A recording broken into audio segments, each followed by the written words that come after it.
Muy buenas tardes tengan todos y cada uno de ustedes. En esta tarde para mí es un gusto presentarles al maestro Selvin Galo Alvarenga.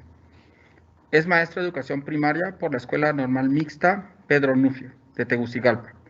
Profesor de matemáticas por la Universidad Pedagógica Nacional Francisco Morazán de la misma ciudad. Maestro en ciencias en la especialidad de matemática educativa por el Centro de Investigaciones y Estudios Avanzados del Instituto Politécnico Nacional de México. Ha sido ponente en diferentes eventos de la disciplina como el COME, Honduras, la EIME, México y la RELME, Latinoamérica. Actualmente es estudiante del programa de doctorado en ciencias en la especialidad de matemática educativa en el CIMBESTAB IPN, bajo la dirección del doctor Ricardo Cantoral. Además, se encuentra colaborando en la especialidad en matemática educativa de la Benemérita Escuela Normal Veracruzana. Para nosotros es un gusto tenerte acá, Selvin. El tiempo es tuyo. Muchísimas gracias, Josué. Un gusto estar acá compartiendo con ustedes. El día de hoy les compartiré una plática que he titulado Los elementos y la geometría escolar, la comparación como práctica en el desarrollo de ideas geométricas. Cuando hablo de los elementos, me refiero a los elementos de Euclides. Precisando. Entonces, más o menos intentaré narrarles la historia de mi proceso de investigación en la maestría. Y bueno, comienzo. La plática, de manera general, va a estar esbozada por los siguientes puntos. Voy a dar algunas consideraciones iniciales. Voy a plantearles un poco mi problemática, la problemática que estuvimos trabajando, algunos elementos teóricos que apoyaron esa problemática, y de esos elementos cómo surgen los elementos también metodológicos para abordar la problemática y qué resultados arroja ese análisis, y al final algunas conclusiones. Como punto de partida, les comento que al iniciar la maestría, yo soy hondureño, y pues al iniciar la maestría acá en el CIMBESTAB, llego a formar parte de lo que es el grupo de la teoría socioepistemológica. ¿Por qué menciono esto? Porque esta postura tiene, digamos, un posicionamiento alrededor de el conocimiento matemático, ¿sí? Pues considera que el conocimiento matemático se construye socialmente en el ejercicio de prácticas humanas socialmente establecidas. Y pues diferencia entre lo que es saber y conocimiento. Reconoce al saber como el conocimiento puesto en uso en el ejercicio de prácticas. Además, como individuos, cuando estamos en interacción con ese saber, pues pertenecemos a escenarios socioculturales. Y cuando la socioepistemología se refiere a individuos, pues habla del sujeto individual, de un grupo o de un grupo ya sea colectivo o histórico, ¿no? Y todo eso pues conforma la sociedad del conocimiento. Entonces, cuando llego, vienen estas ideas que vienen a mover toda mi visión acerca de lo que es la matemática misma, el aprendizaje y la enseñanza de las matemáticas. Además de que me adentro al mundo de la investigación. ¿Qué agrega además de eso? Aquí tenemos un esquema que nos plantea Reyes Gasperini 2011, se retoma en Cantoral 2016. Y acá pues esta teoría nos plantea lo que son su forma de concebir y sus principios, ¿no? Que son 4. Hay un principio de racionalidad contextualizada que refiere a que el individuo significa el conocimiento en un contexto sociocultural Y como el individuo forma parte de ese contexto sociocultural, su racionalidad y su forma de interacción va a estar normada por ese contexto al que pertenece. Y cuando el individuo pone, digamos, significa ese conocimiento, lo usa, entonces ya se convierte en conocimiento en uso y conocimiento, por lo tanto, en saber. El relativismo epistemológico, pues no se reconoce un absolutismo, sino que más bien se refiere o toma una postura de que la forma de construir y de validar conocimiento es relativa del contexto en el que se sitúa el individuo. Y pues esas interacciones del individuo en el contexto, del individuo con el conocimiento en el contexto, a medida crecen y a medida movilizo esos contextos, pues hay una significación progresiva que yo le estoy otorgando, digamos, en cierta forma a ese conocimiento. Y todo ello, desde la socioepistemología, está, digamos, determinado por la idea de práctica social, que más adelante describiré. Pues a todo esto es lo que me adentro yo cuando inicio mis estudios de maestría. Luego, por ejemplo, en esa teoría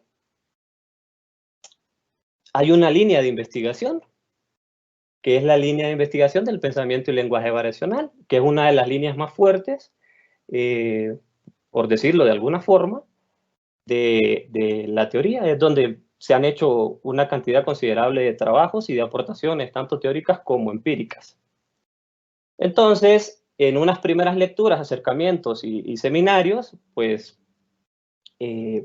llegamos al trabajo de Salinas, centrado principalmente en el cálculo, y es un trabajo sobre la idea de máximos y mínimos de una función. Y lo que me llama la atención de ese trabajo es que para determinar si un punto es el máximo o el mínimo de una función, voy a comparar las imágenes que pueden ser representadas por segmento, y el de mayor longitud, ese va a ser el máximo o el mínimo de una función, o también puede ser de menor longitud, dependiendo de la disposición de la gráfica, ¿no?, de la función. Entonces, la comparación acá se vuelve un elemento fundamental para el trabajo con máximos y mínimos. Posteriormente, en Fernández, en un trabajo sobre el método de multiplicadores de Lagrange, pues también esta frase de la comparación de alturas en el punto de restricción es un elemento fundamental para la construcción del método. Posteriormente, en otras investigaciones, me salto a Caballero, 2013, por ahí está Cabrera también, 2009, y Espinosa, 2009, pero me salto a Caballero porque acá vuelve a aparecer esta idea de que en el tratamiento de las funciones, por ejemplo, para determinar un estado posterior de un fenómeno, pues yo requiero comparar estados, pero estos estados deben ser consecutivos. Y, por ejemplo, el doctor Caballero ayer nos hablaba de dos tipos de comparación. Una comparación de alturas, en términos de diferencias de las imágenes, y otra comparación en términos de las pendientes. Eso lo podríamos ver, una comparación en forma de diferencia y una comparación en forma de razón o de cociente. Posteriormente, en el trabajo de 2018, perdón, pues ayer nos describía cómo estas comparaciones posibilitan el establecimiento de estados futuros digamos, de la evolución de un fenómeno. Entonces, también acá la comparación es un elemento fundamental. Y en un trabajo del mismo año,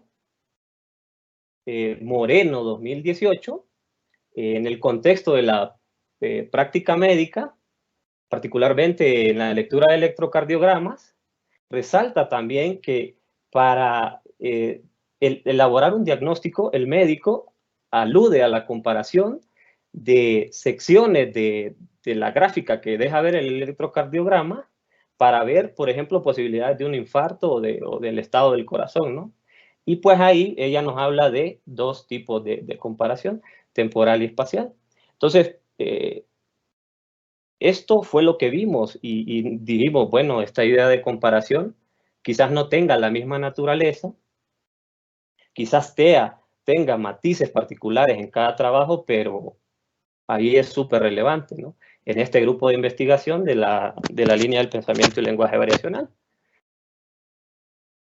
Por otro lado,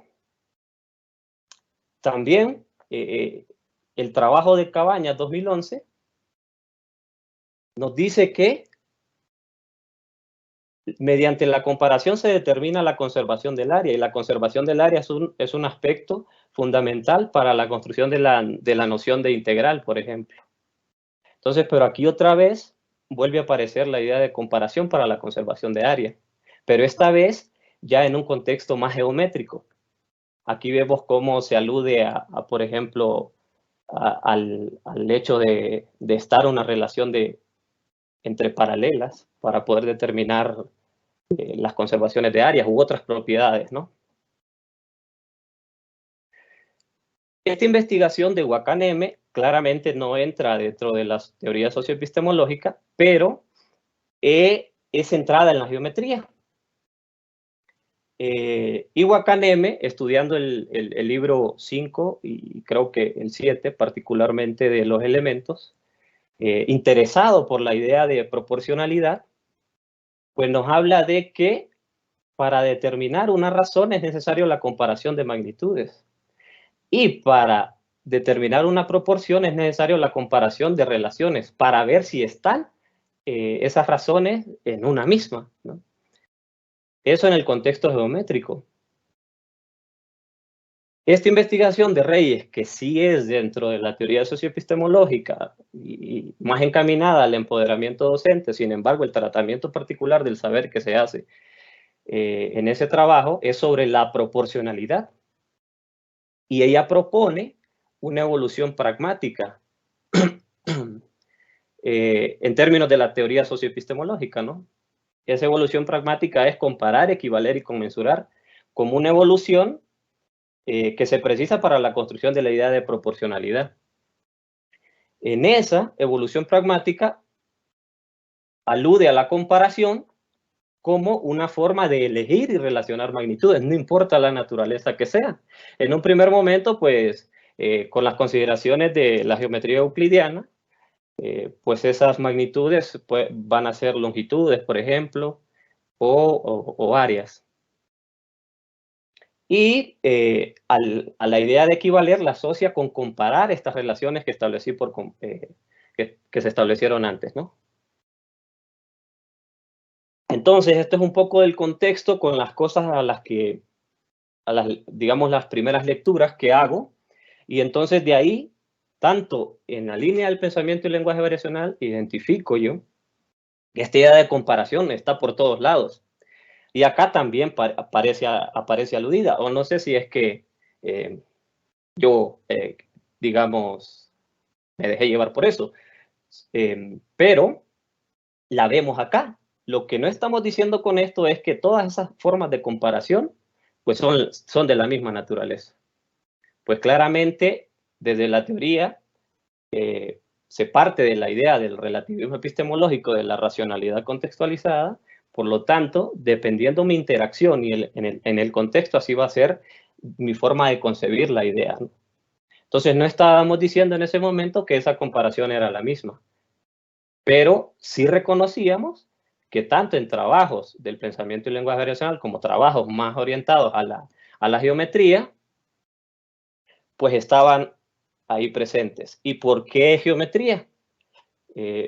Tengo un interés particular por la geometría, dado mi formación de profesor allá en la Universidad Pedagógica de Tegucigalpa, en Honduras. Entonces, yo quería estudiar algo sobre geometría Y pues acá vi una posibilidad. Pues luego, cuando llegamos a estas discusiones en grupo, por ejemplo, la socioepistemología concibe al conocimiento matemático construido socialmente mediante prácticas. Sin embargo, en el proceso de difundirlo institucionalmente y con una idea amplia de institución que puede ser la misma matemática en estas ideas de esquematización, sistematización o formalización, pues ahí, o también en la escuela, cuando se lleva a la escuela mediante el proceso de transposición didáctica, pues ese saber sufre modificaciones, se descontextualiza, se despersonaliza, porque sufre abstracciones. Entonces, se lo desvincula de las prácticas, que es la postura de la socioepistemología sobre cómo se construye conocimiento en el ejercicio de prácticas, ¿no? Cuando pongo en uso el conocimiento. Entonces, en esa difusión institucional también se imponen significados y argumentos que puedan no ser los que estaban presentes en el momento de construcción. Una de esas expresiones de la imposición de esos argumentos es la aritmetización, que nos describe muy bien Arrieta en el 2003, y se ejemplifica en el contexto de la trigonometría por Montiel 2005 y en el contexto de la proporcionalidad por Reyes Gasperini. ¿Y a qué refiere esta idea de aritmetización? Pues a centrarse en el tratamiento de particularmente estas cosas que son la trigonometría y la proporcionalidad, tienen cosas que son propias de su naturaleza. Pero en la escuela, por ejemplo, me centro solo al trabajo con números. La proporcionalidad trabajada con números o con medidas. Igualmente, esa idea aparece en Montiel con el caso de la trigonometría. Está orientada a encontrar todas las razones en un triángulo, sin trabajar, sin hacer un tratamiento de la idea de razón misma, ¿no? Razón trigonométrica. Bueno, entonces nosotros interesados por la geometría, con estas ideas, pues en las lecturas, ¿no? Primeras revisiones, un poco históricas, si pueden notarlo, Go, Heath, Thomas, son historiadores de la matemática. Pues ellos mencionan que la geometría en un primer momento aparece asociada a la agrimensura. Todos conocemos aquella narrativa, un poco verosímil o inverosímil, como la queramos concebir, sobre el río Nilo, ¿no? Y las inundaciones y la medición de terrenos, ¿no? Pues eso lo mencionan varios historiadores, por ahí Boyer también.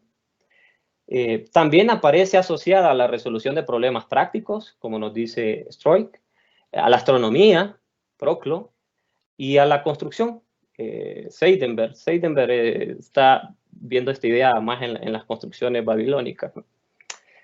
Y, sin embargo, al consolidarse como ciencia, y acá nosotros puntualizamos, con base en los criterios de una lógica aristotélica, más adelante vamos a ver a qué refiere todo esto, pasa de aspectos prácticos a algo más abstracto y más de racionalización, nos dice también en una revisión de Mamana Villani del 98.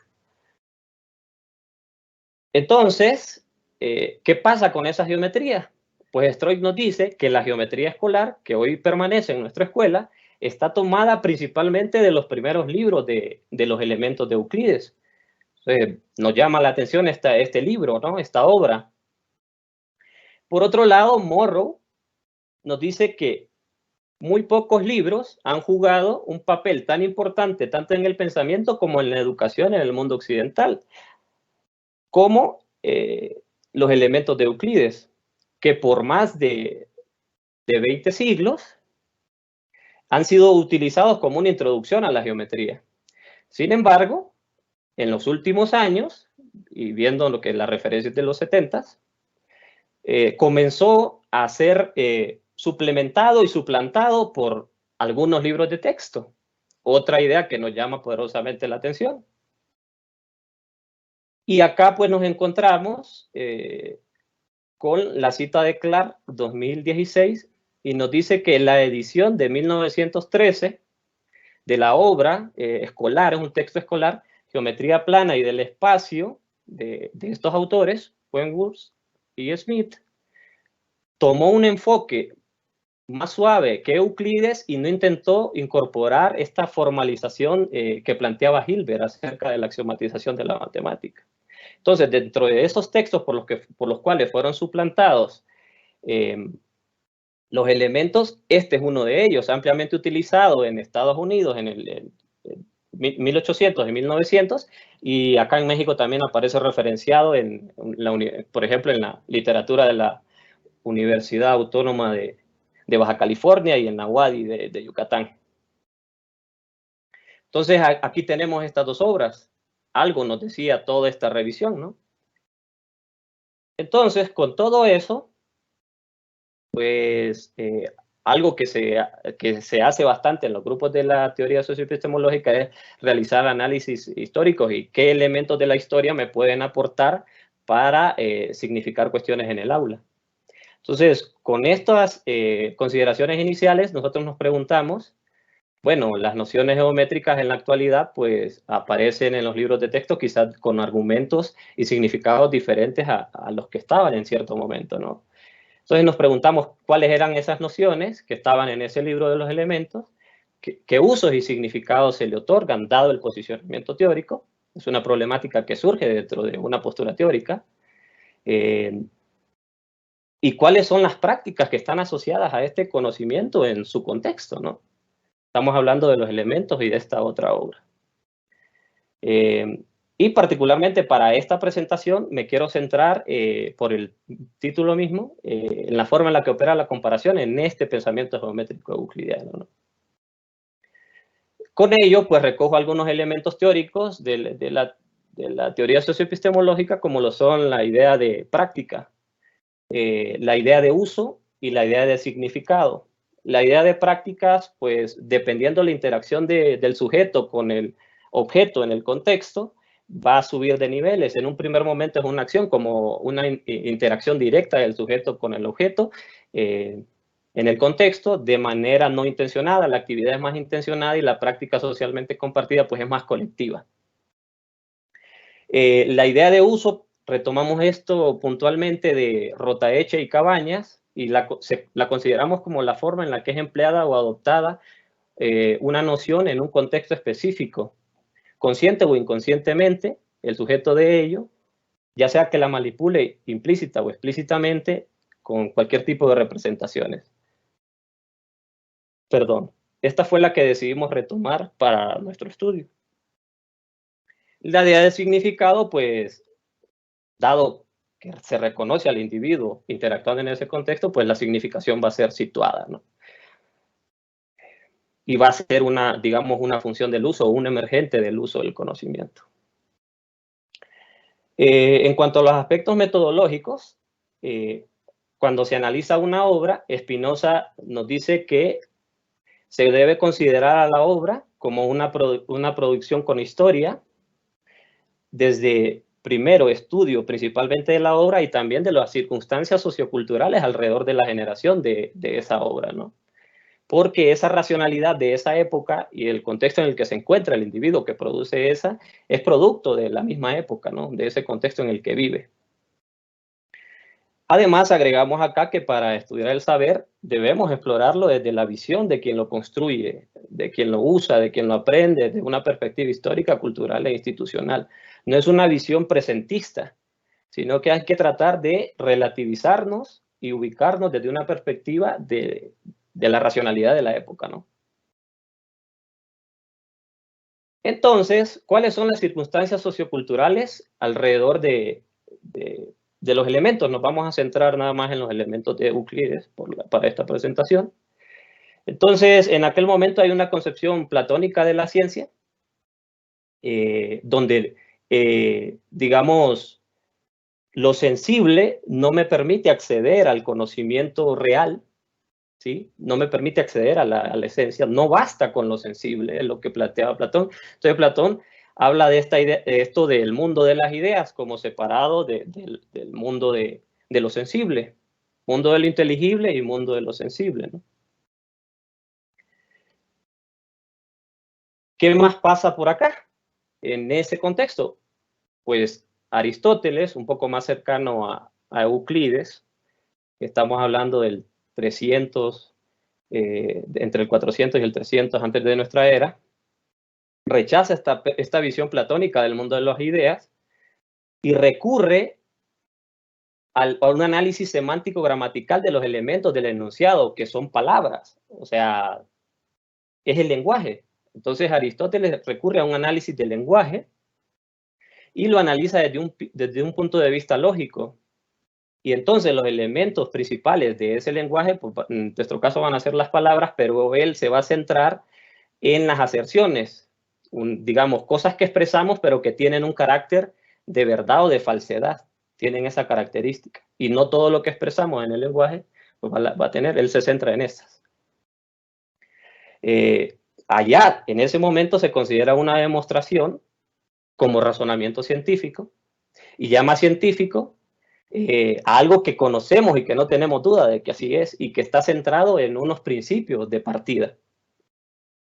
Entonces, en ese análisis, las proposiciones, recordemos también la tradición de los debates en la antigua Grecia, la retórica y la dialéctica, pues habían debates públicos, y para esos debates públicos, pues estaba esta idea de la dialéctica, pues lo que trata de, digamos, en este sentido, de hacer Aristóteles, como yo lo percibo, es fundamentar todo eso y darle un carácter científico. Entonces, esas expresiones, esas proposiciones que se enuncian, pues están compuestas de términos. Y términos, pues van a ser el sujeto y algo que se expresa del sujeto. U objeto, ¿no? O esencia. Eso van a componer las proposiciones y pues las proposiciones hiladas van a componer lo que se denomina razonamiento o silogismo. Pues digamos, esta es la forma de concebir la lógica en aquellos momentos, desde mi percepción. Entonces, con estas circunstancias socioculturales, pues nos vamos a un análisis textual. Para ese análisis textual, dado los trabajos que en aquel momento se estaban realizando en el grupo, particularmente de un colega hondureño, Gerardo Cruz Márquez, pues él nos acerca a esta idea del análisis de contenido cualitativo como una forma de analizar las obras, ¿no? La parte textual de las obras.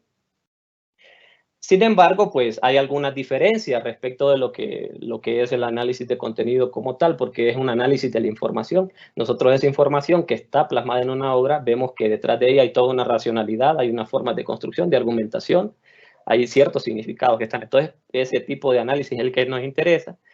Pues en estas son las etapas por las que hay que pasar para realizar ese análisis.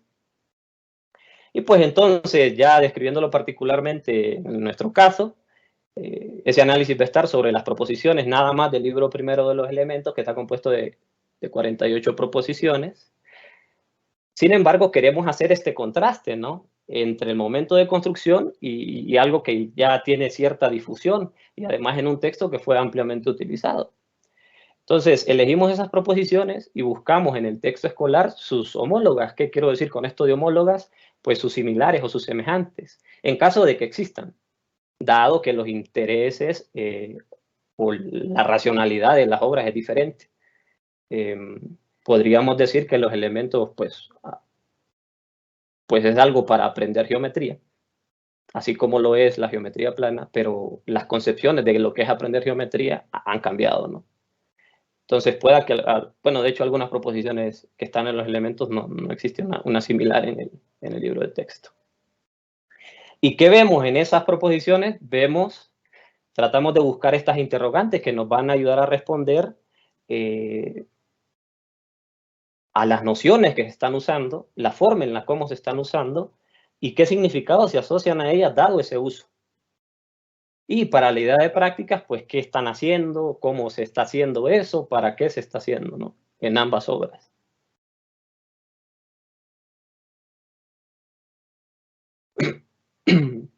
Un poco del preanálisis. Pues de algunas lecturas que ahora se le estarían llamando obras secundarias o terciarias, tal vez, alrededor de los elementos, pues reconocemos primeramente que en un primer acercamiento al libro de los elementos de Euclides, que hay 48 proposiciones, 34 son teoremas, 14 son problemas, y que cada proposición, sin importar si es problema o teorema, consta de esta estructura, y que hay, grosso modo, estas dos formas de demostración, una directa y la otra indirecta. La indirecta, pues, es la reducción al absurdo o reductio ad imposible, como se llamaría en aquel momento. Y una de las primeras divisiones que encontramos para este preanálisis, porque aquí hay que organizar toda esta información en categorías, y esta pues fue una de las que nos ayudó, pues por ahí encontrábamos en varios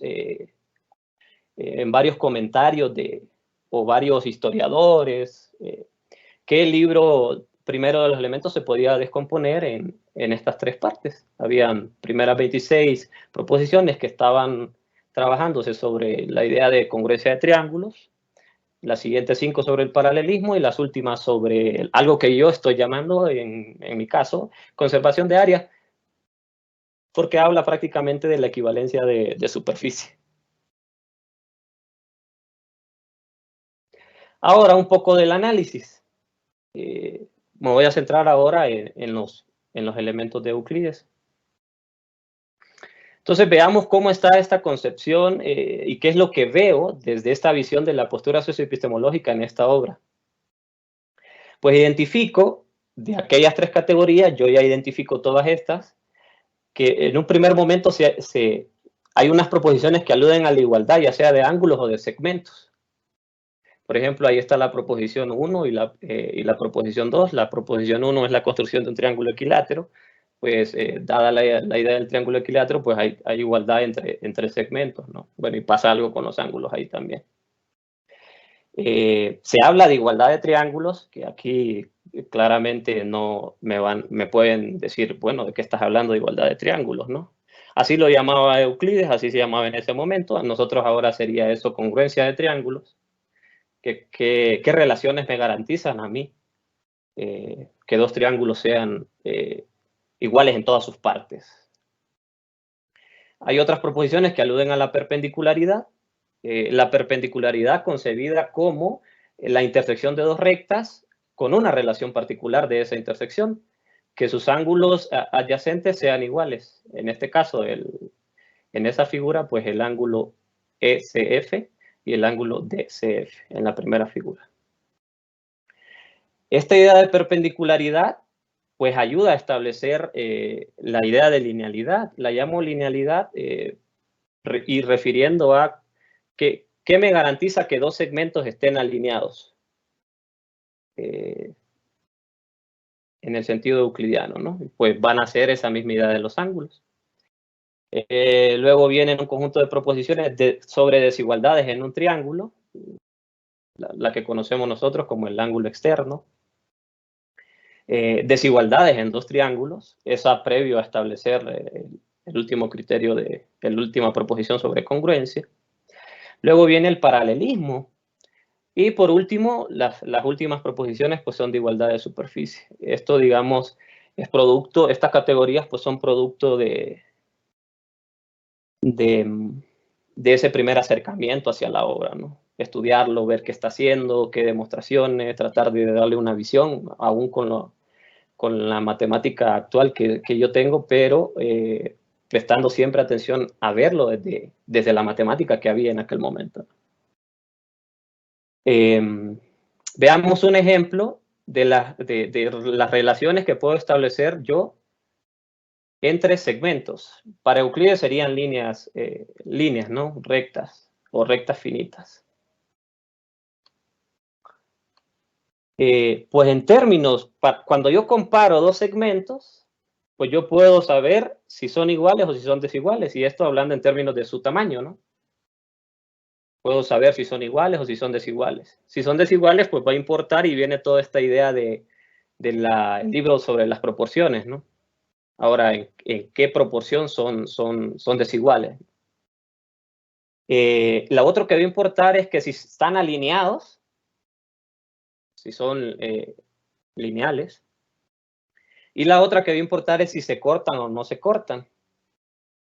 Si no se cortan, pues eso me da a establecer el paralelismo con una relación de dos segmentos que no se cortan, por más que los extienda, no es que no se corten en el pedacito de píxel que les estoy mostrando en pantalla, sino que al extenderlos, si no se cortan, eso es concebido como paralelismo. Ahora, si se cortan, me interesa cuando se corten la forma en que se cortan. Si se cortan perpendicularmente, pues me van a formar la perpendicularidad o el ángulo recto. Si se cortan menor que ese ángulo de referencia que yo formo, que es cualitativo, si se cortan con algo menor, pues ahí surge el ángulo agudo, o si se cortan con una abertura entre los segmentos, una inclinación mutua entre los segmentos mayor que ese ángulo de referencia, pues van a ser obtusos. Y pues también esas mismas relaciones entre los segmentos, pues me van a llevar a mí al establecimiento, por ejemplo, de igualdad entre figuras, ¿no? En el caso de los criterios de congruencia, sabemos que hay una relación entre dos parejas de segmentos, en el caso del que aparece acá ilustrado, el que llamaríamos ala en la actualidad, ¿no? O también, por ejemplo, la relación entre un paralelogramo y un triángulo que comparten, perdón, que están entre paralelas, y la relación entre las bases es el doble, ¿no? La del triángulo es el doble de la base del paralelogramo. Entonces, esas relaciones entre los segmentos me ayudan a establecer relaciones entre las figuras. Y eso va a ser bastante importante en este trabajo. Un ejemplo de una proposición es en este caso la proposición 41, teorema 31, el antepenúltimo. Literalmente dice así: si un paralelogramo tiene la misma base que un triángulo y está entre las mismas paralelas, el paralelogramo es el doble del triángulo. Entonces veamos lo que pasa en los elementos acá y cómo se lleva a cabo esto. Pues lo que quiero comparar son esas dos figuras, ¿no? Ese paralelogramo ABCD y el triángulo EBC, que comparten la misma base y están entre paralelas. Entonces, pero no puedo saber nada directamente de esa relación, ¿no? Partiendo de solo que tienen la misma base, o sea, la base es la misma, es igual, y están entre las paralelas. Esas son dos relaciones que tengo. Para poder construir la relación que busco, que es que haya una relación doble, o sea, dada la relación entre los segmentos de igualdad y de paralelismo, ando buscando una relación que me diga, una relación en términos aristotélicos sería una relación cuantitativa del doble, ¿no? Entonces, lo primero que se hace, dado que no puedo establecer la relación directamente, construyo un elemento auxiliar, que es ese segmento que está en color rojo. Ese segmento auxiliar me permite establecer una comparación entre el triángulo ABC y el triángulo EBC. ¿Y qué pasa con ellos? Comparten la misma base y están entre paralelas. Esos triángulos, en términos de Euclides, serían iguales. Para nosotros tendrían la misma área o tendrían igual superficie. Entonces ahí hay una igualdad entre ellos, ¿no?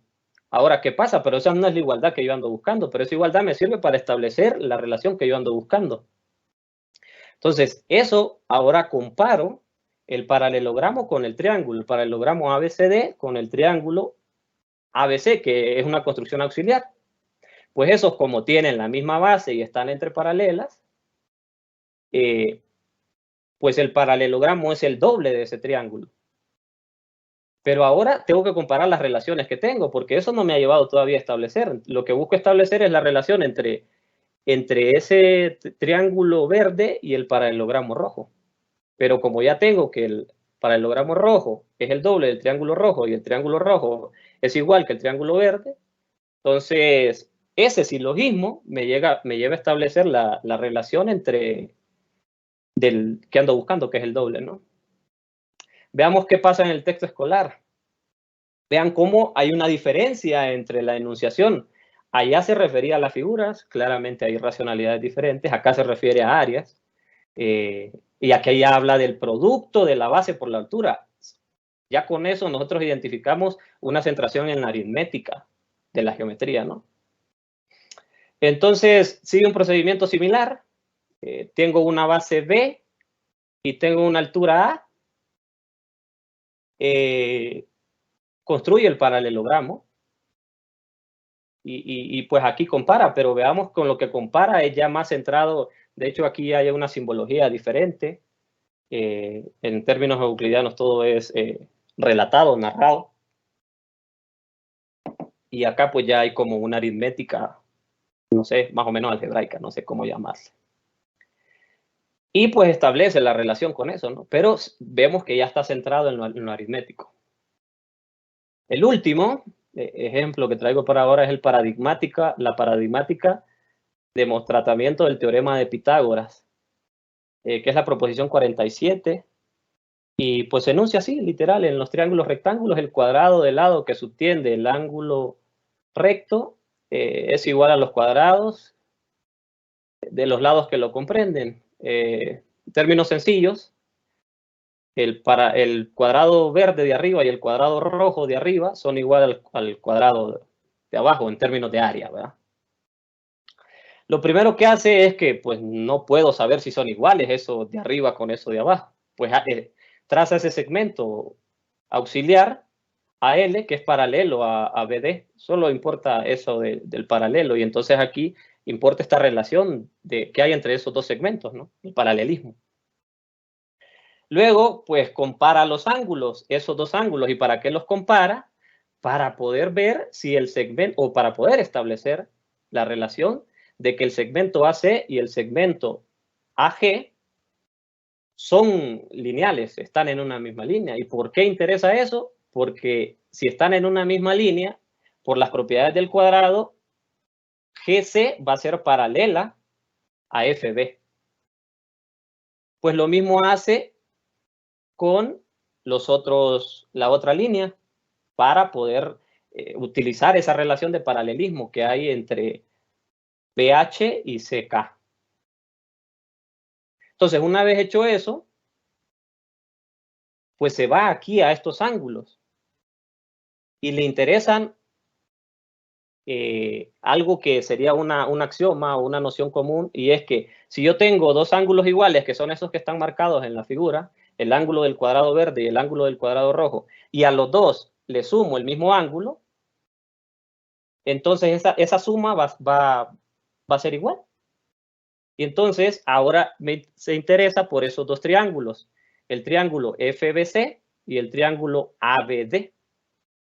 Entonces, en esos triángulos, ¿qué es lo que está pasando? Pues uso el criterio de congruencia ALA, ¿no? El FB digamos, tiene la misma medida, es igual que el AB, el BC es igual que el BD, y el ángulo que los comprende, el ángulo entre ellos, es igual. Por lo tanto, esos dos triángulos, en términos de la forma de decirlo en los elementos, son iguales, ¿no? Entonces, aquí ya comparo lados, ángulos, relaciones entre lados y ángulos para establecer la igualdad de las figuras de esos dos triángulos que aparecen enfocados. Pero luego, pues eso no es lo que yo ando buscando, pero eso sí me va a servir, porque yo ando buscando prácticamente que el cuadrado de arriba, el verde, sea igual al rectángulo paralelogramo, como le querramos llamar al otro verde de abajo, ¿no? Entonces, pero todavía no puedo establecer eso, pero ese triángulo me lo va a permitir. ¿Por qué? Porque BD es paralela a AL y el triángulo comparte la misma base con el paralelogramo BDL. Y entonces, ¿qué relación puedo establecer entre ellos? El doble. Y también en este otro, el cuadrado con ese otro triángulo, pues tiene una relación de doble. ¿Por qué? Entre paralelas y comparten la misma base.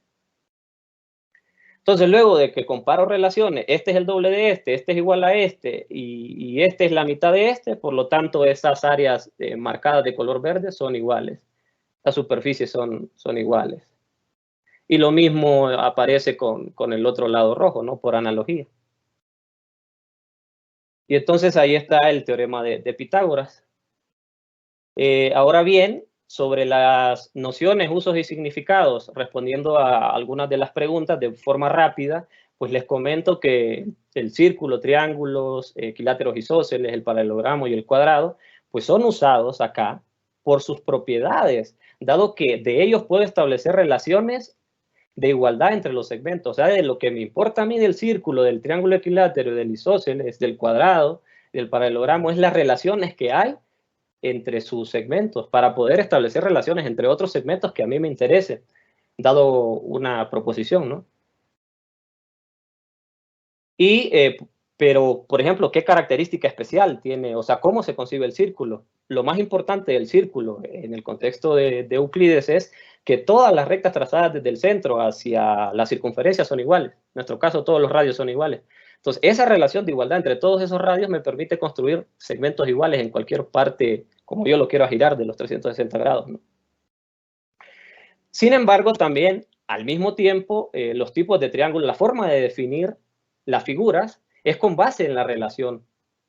Por ejemplo, con 3 segmentos yo puedo hacer triángulos, pero la forma de cómo se relacionan esos 3 segmentos, pues me va a decir a mí el tipo de triángulo que es, ¿no? Si los 3 son iguales, si 2 son iguales o si ninguno son igual, pues respectivamente me generan el equilátero, el isósceles y el escaleno. Entonces, la importancia que está que se da en este pensamiento geométrico euclidiano es sobre la relación que guardan o la propiedad que tiene una figura. No en su área, no en su fórmula, no en la definición misma, así como enunciada, ¿no? También, por ejemplo, el triángulo isósceles, la perpendicularidad, se usan para establecer relaciones de igualdad entre ángulos. O sea que prácticamente el libro 1 trata de establecer relaciones de igualdad entre ángulos y lados para poder decir cosas sobre las figuras, de las cuales son esos ángulos y esos lados. Y así, para cada uno de ellos. En términos de prácticas, pues después de una abstracción, de un trabajo, digamos, realizado por largo tiempo, pues reconocemos nosotros que lo primero que se hace en esta forma de expresar la geometría es reconocer relaciones que ya están dadas entre algunos elementos de las figuras. Y esas relaciones me llevan a algo intencional, que es construir elementos auxiliares que me permitan comparar. ¿Para qué? Para establecer nuevas relaciones a las ya dadas. Esto en términos de prácticas, cada una digamos, me atrevería a decir que se corresponde con cada uno de los primeros niveles del modelo de anidación de prácticas. Los primeros 3 niveles, acción, actividad y práctica socialmente compartida, desde el asocio, ¿no? Y entonces, después de hacer todo esto, me encuentro yo con esta cita que dice Proclo sobre Euclides en un comentario. Dice, pues Euclides lo que hizo es construir y comparar triángulos respecto de su igualdad o su desigualdad. Estableció su existencia por construcción y su igualdad o diferencia por comparación. Entonces, esta idea de comparar, que nos preguntábamos qué papel jugaba, pues juega un papel súper importante, y aquí lo ubicamos en una idea de práctica como algo intencionado, ¿no? Y ya para ir cerrando, en mi trabajo aludo a una idea de estudio del cambio, de hecho así se titula mi trabajo de tesis. Pero ¿qué estamos considerando como estudio del cambio? Pues no refiere a movimiento, no refiere a ideas más actuales, sino que refiere a ese estudio de las posibles relaciones que puedo establecer yo, ya sea entre segmentos o entre ángulos. Y que ese estudio de esas relaciones me va a llevar a un establecimiento de otras relaciones entre otros ángulos y entre otros segmentos.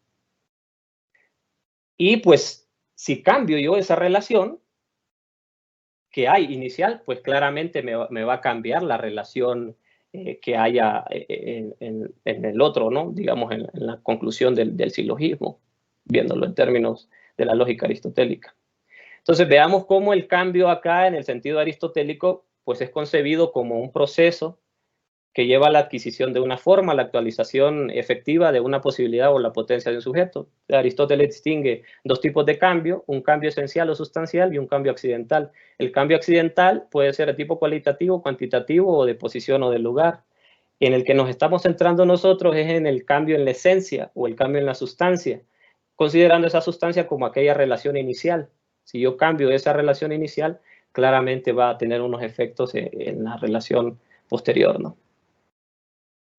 Eso es lo que quería compartirles, algunas referencias bibliográficas. Y me despido con una cita de nuestro heroico Francisco Morazán: la sencilla educación popular es el alma de las naciones libres. Vamos por ella. Gracias. Adelante, Josué. Muchas gracias por tu exposición, Selvin. Ha sido muy interesante toda esa trayectoria de cómo es que vas planteando tu investigación hasta llegar a las conclusiones mostradas. Vamos a chequear si tenemos alguna pregunta en sala y ahora te comento. Ok.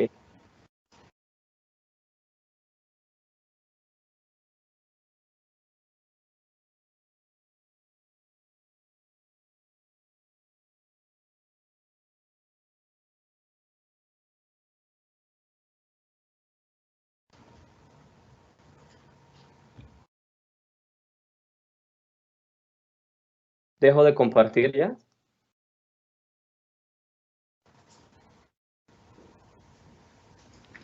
Sí, sí, deseas. Así ya quedas en el centro.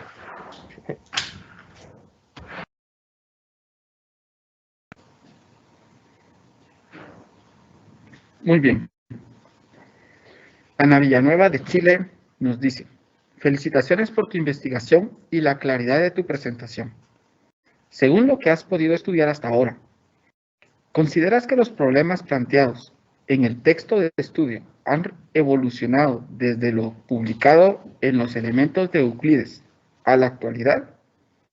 Y según tu opinión, ¿es posible mejorar los planteamientos de los problemas en los textos de estudio para lograr una mejor comprensión de los mismos por los estudiantes? Excelente pregunta. Gracias, Ana. Ana Villanueva, ¿verdad? Pues respondiendo a la primera pregunta, claramente en la escuela actual pues estarían buscando potenciar o fomentando significados y argumentos que tienen una racionalidad diferente a la racionalidad que había en aquel momento, ¿no? Digamos, una forma de pensar un poco diferente y la centración un poco diferente. En la actualidad, dado algunas investigaciones que he realizado sobre, no investigaciones como tal de carácter de tesis o eso, pero investigaciones para trabajos en proyectos con profesores en diferentes países de la región, pues he identificado que en la mayoría de las áreas de la geometría hay una fuerte centración en la aritmética, o sea, hay una aritmetización de la geometría. Para trabajar longitudes, pues al chico se le dan medidas, no se le permite casi que mida o que interactúe para ver qué es esa idea de medir, ¿no? En el caso de las áreas está totalmente centrado en las fórmulas, entonces sí hay una racionalidad, yo creo, bastante diferente. Lo que rescataría yo para la escuela actual es, ojo, no nos centremos en estar definiendo las figuras, sino que juguemos con las relaciones que pueden haber entre segmentos.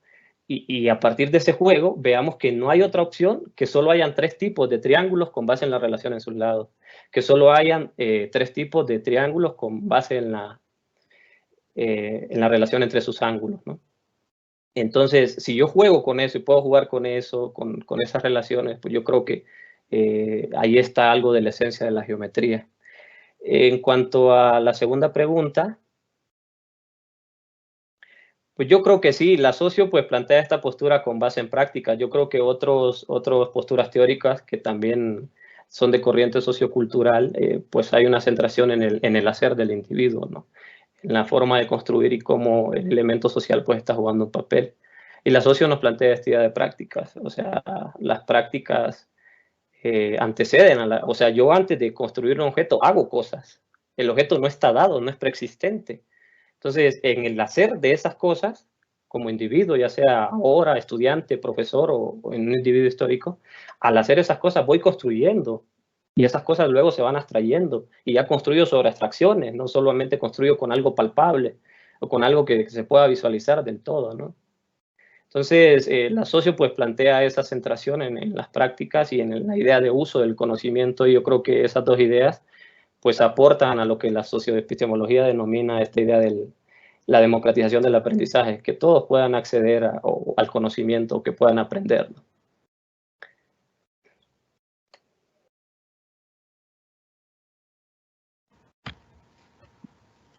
Muchas gracias por tu respuesta, Selma. Tenemos otra pregunta en la sala.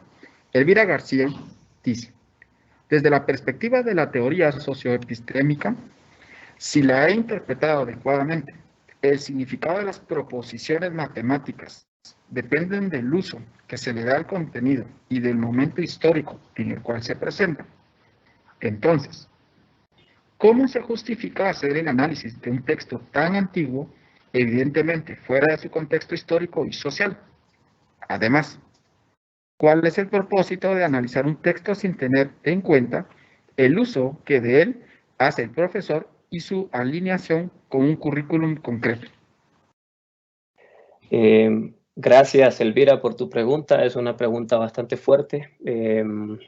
Sabemos que la organización curricular está centrada en objetos que parecieran ya ser acabados y que están organizados jerárquicamente.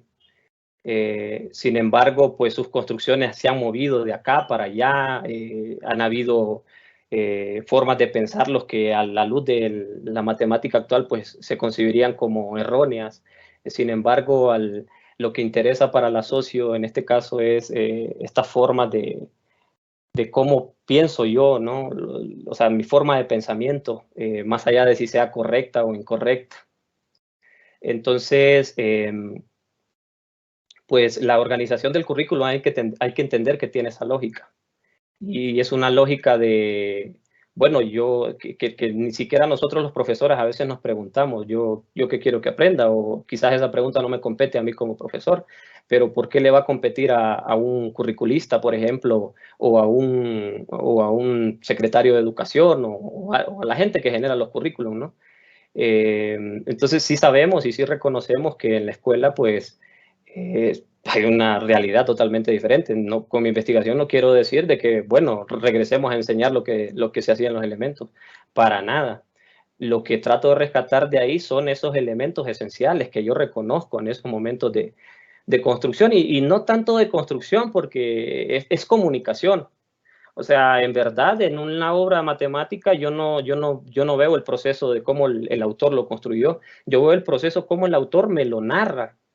Y en el caso de los elementos, pues son narrativas que vienen de traducciones, quizás algunas cosas hayan cambiado el sentido y todo eso, ¿no?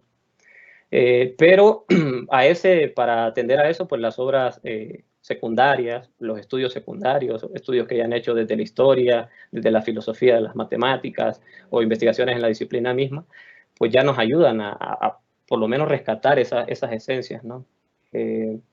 Eso te respondería, más allá de tener una justificación como tal. Pues también podemos ver en las pruebas estandarizadas, ya sea en las locales, en las regionales o en las internacionales, que los resultados sobre cómo los estudiantes salen en estas áreas, ¿no? Además de la geometría, ser fundamental, por lo menos en esta línea de la trigonometría, por ejemplo, es algo, trabajar sobre las relaciones geométricas, el trabajo geométrico que denomina Cruz Márquez y colaboradores demás en esa línea, en ese grupo, pues es fundamental para construir las ideas de lo trigonométrico, ¿no? Y en mi caso, ahora me encuentro desarrollando una investigación donde esas relaciones geométricas me permiten el establecimiento, por ejemplo, de ecuaciones diferenciales a través de una geometrización del espacio físico.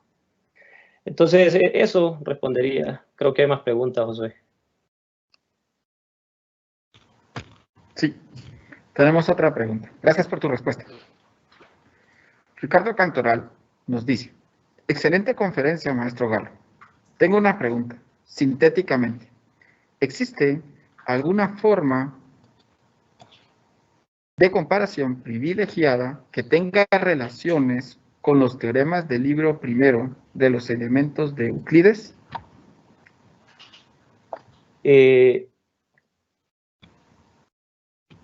Vamos a ver, ¿existe alguna forma de comparación privilegiada que tenga relaciones con los teoremas del libro 1 de los elementos de Euclides? Pues retomando todas aquellas ideas de comparaciones, pues para comparar algo primero tengo que establecer sobre qué voy a comparar, ¿no? Y eso pues es transversal, yo creo, que sería algo de referencia. De algún objeto, por ejemplo, algún objeto físico, tengo varias propiedades sobre las cuales comparar. Por ejemplo, una puede ser el color, una puede ser el tamaño en general, hablando de volumen, otra puede ser la masa y diferentes propiedades que tenga el objeto, ¿no? Entonces, sí es necesario establecer el criterio de comparación y eso pues está en todas, la que se ve en los elementos, pues es un tipo de comparación que se enfoca principalmente en segmentos y en ángulos y en relaciones que hay entre esos segmentos y esos ángulos. O sea, digamos que habrían como varios niveles de comparación. Una comparación muy factual, como lo diríamos, muy del segmento, que lo veo como tal, y la otra de la relación entre segmentos, que ya no es lo mismo, ¿no? Entonces se complejiza.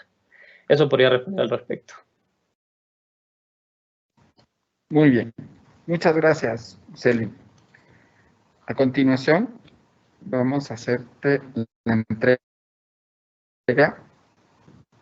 del reconocimiento por tu participación.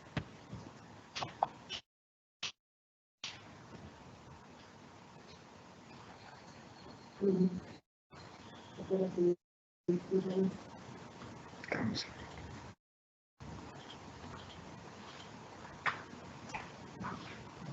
Muy bien. Dice, el Comité Latinoamericano de Matemática Educativa, el Comité Organizador de RELME 34 y el Departamento de Estudios de Posgrado del Centro Universitario de Occidente de la Universidad de San Carlos de Guatemala, otorga el presente certificado a maestro Selvin Galo por la disertación titulada Los elementos y la geometría escolar, la comparación como práctica en el desarrollo de ideas geométricas en la modalidad de conferencia Simón Bolívar. Julio 2021, Quetzaltenango, Guatemala, Centroamérica. Firman la doctora Olga Lidia Pérez, presidenta de CLAME, el doctor Percy Iván Aguilar, director de posgrados del CUNOC, y el maestro Carlos Amílcar Fuentes, presidente del comité organizador.